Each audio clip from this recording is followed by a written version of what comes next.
ఖమ్మం జిల్లా వైరా నియోజకవర్గ కేంద్రంలో గిరిజన సంఘం జిల్లా కమిటీ సమావేశం నిర్వహించారు.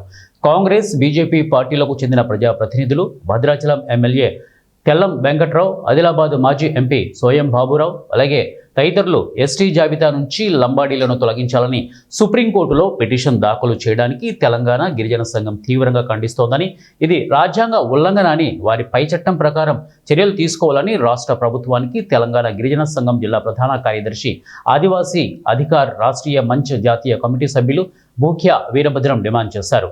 గిరిజన తెగల మధ్య వైరుధ్యంపై కేంద్రంలో బీజేపీ, రాష్ట్రంలో కాంగ్రెస్ ప్రభుత్వం తమ పార్టీ ప్రభుత్వాల వైఖరి స్పష్టం చేయాలని డిమాండ్ చేశారు.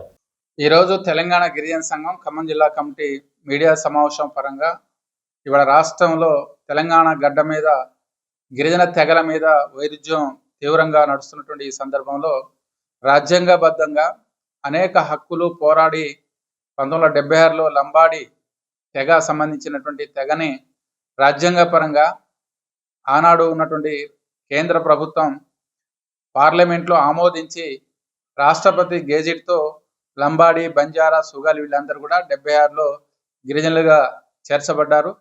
కానీ ఇవాళ కేంద్ర రాష్ట్ర ప్రభుత్వాలు, పాలక వర్గాలు కుట్రలో భాగంగా గిరిజన తెగల్ని విడదీసి విభజించు పాలించు అనేటువంటి బ్రిటిష్ సిద్ధాంతాన్ని కేంద్రంలో ఉన్న బీజేపీ, రాష్ట్రంలో ఉన్న కాంగ్రెస్ అనుసరిస్తున్నాయి. వాటి వల్లనే ఇవాళ తెగల మధ్య వైరుధ్యాలు పెరుగుతున్నటువంటి ఈ సందర్భం. ఇప్పటికే కాంగ్రెస్ పార్టీ భద్రాచలం ఎమ్మెల్యే తెల్లం వెంకట్రావు గారు, కాంగ్రెస్ పార్టీ మాజీ ఎంపీ సోయం బాబురావు గారు తదితరులు సుప్రీంకోర్టులో పిటిషన్ వేశారు లంబాడీలను తొలగించాలని. దీన్ని మేము తీవ్రంగా ఖండిస్తా ఉన్నాం. ఇది రాజ్యాంగ విరుద్ధం. రాజ్యాంగబద్ధంగా ఎంపికైనటువంటి అనేక పోరాటాలు, తెలంగాణ రైతాంగ సాయుధ పోరాటంలో